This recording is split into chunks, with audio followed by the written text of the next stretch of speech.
Moi, je vous conseille d'enlever la prédote. Oh, la coutume dit, la coutume n'est pas la Bible. Lorsque la coutume a un esprit de pauvreté, enlevez ça. Ce sont des hommes qui ont établi, ce n'est pas Dieu. Vous enlevez cette prédote qui coûte $1000. Vous ne demandez que la dot est symbolique. Et le jour de la dot, vous appelez un homme de Dieu, il vous bénit. J'ai cru que les frères allaient dire Amen. Écoutez mes frères, il n'y a pas mariage religieux parce que vous êtes venus à l'église. Ce n'est pas l'église qui fait le mariage religieux, c'est la bénédiction. Et on peut vous bénir même à la maison, vous êtes bénis. Et ce n'est pas la robe blanche qui fait le mariage. Tu peux même te marier en culotte, tu es béni.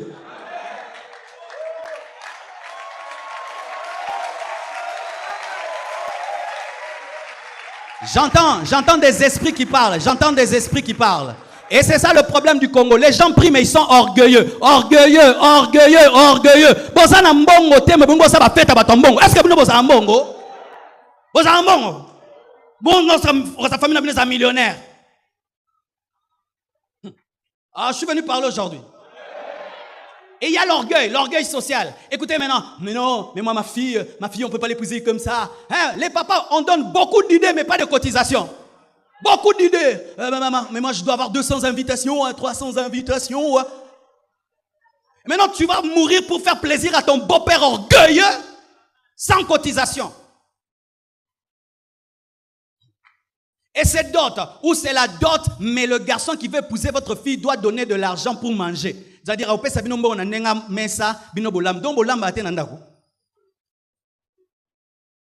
ouais, c'est ça, un chrétien, c'est le mariage de sa fille. Vous allez me donner $1000, avec les $1000, on va préparer pour vous recevoir. Bolia raté. Écoutez aussi, cet esprit de mariage fait que vous vous mariez tard et vous laissez des orphelins jeunes et vous démarrez dans la vie tard. Et l'argent qui devait servir à investir dans des entreprises, $15 000 pour quelqu'un qui est intelligent, c'est une entreprise. C'est une entreprise, 15 000, donne 15 000 $ à un homme intelligent, il sera plus pauvre. Mais vous dépensez 15 000 $ dans un mariage, et en plus,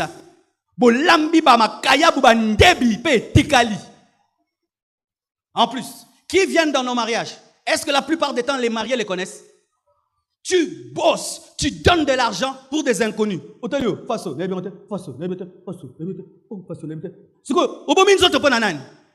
Vous n'êtes pas obligé d'inviter toute l'église. Invitez que vos amis, les gens qui vont danser. Pourquoi beaucoup de fêtes n'ont pas de joie? Vous invitez des étrangers, invitez vos amis. Et nous aussi à l'église, nous devons arrêter de mettre la pression sur les gens qui se marient.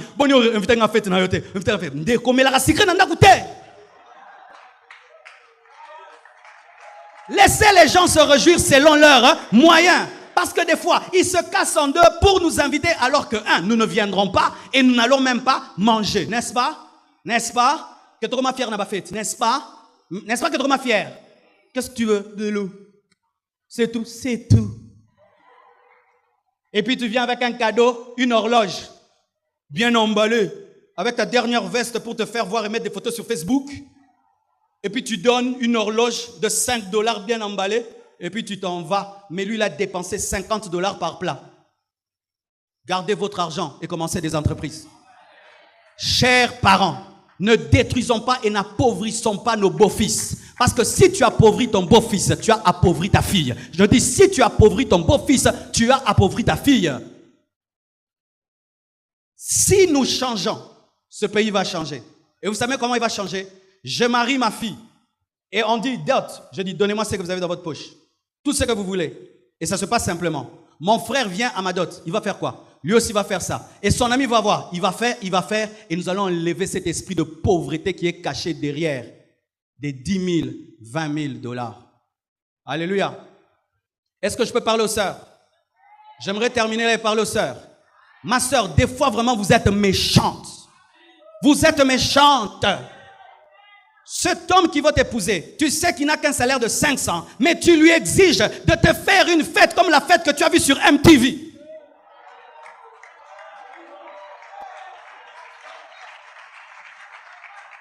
Vous allez regarder les films des mariages. Vous connaissez les films des mariages? Il y a des émissions du meilleur mariage. Maintenant, elle est en train de regarder. Papi va faire ça. Papi va faire ça.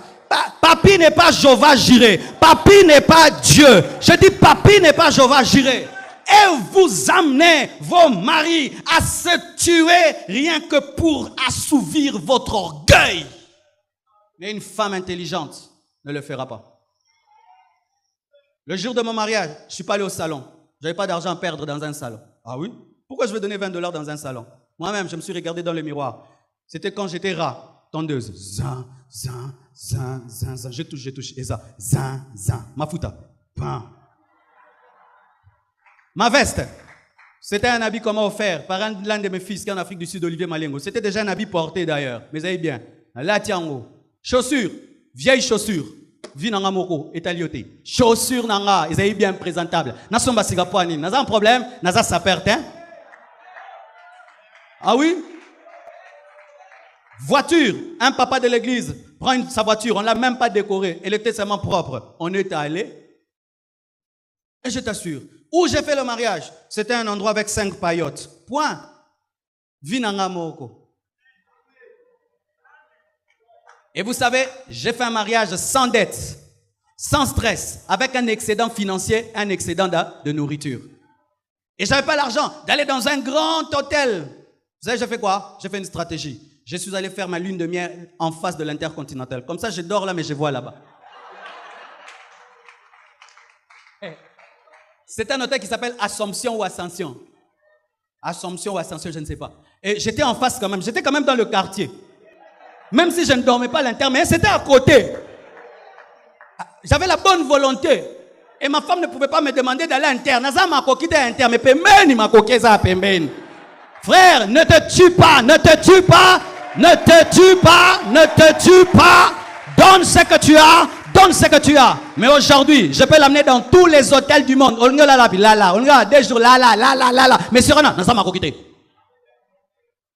ne cherche pas à vivre au-delà de tes moyens. Ça va te détruire. Et qu'est-ce qui se passe? Si ta lune de miel est faite de stress, ton mariage commence avec le stress. Parents, ne pensez pas qu'au mariage. Pensez au futur de vos enfants. Accordez-leur de l'intelligence et de la sagesse. Moi, celui qui viendrait épouser l'une de mes filles, je vais le coacher pour l'empêcher d'entrer dans des extravagances qui n'ont pas de sens. Quand il veut dépenser $15 000 pour la fête et n'en a pas, moi j'ai dit, mon fils, fais une fête simple, 10 000. Je vais te donner une idée, tu peux investir là. Comme ça, je sais que ma fille ne manquera de rien. Et vous faites des fêtes remplies d'orgueil et tout le monde vous respecte, mais vos enfants souffrent après cela parce que souvent, les mariés ne disent pas lorsqu'ils souffrent. Parce qu'ils ont fait une fête de millionnaires. Et au Congo, lorsque tu fais une fête de millionnaires, on suppose que tu es riche. Et tout le monde commence à te demander, personne ne t'aide. À bon entendeur, que Dieu vous bénisse abondamment.